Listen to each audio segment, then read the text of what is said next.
Hey everyone, and welcome back to another video. In this video, I'm going to show you how to check your DoorDash credits on the DoorDash app. Now, this video is going to be particularly useful for individuals. Let's say that you want to go ahead and check your DoorDash credits to see how much you have left.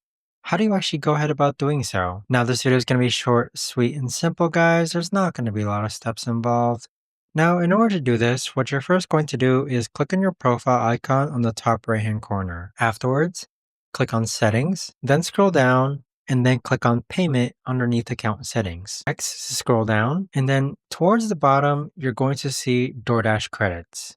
So as you can see, I have $0 in DoorDash credits, but yours might look different. But that right there, guys, is the best and easiest way that I know of to actually go ahead and check your DoorDash credits on the DoorDash app. If you guys know of a better or easier way to actually do this, let me know in the comments down below. I would love to know.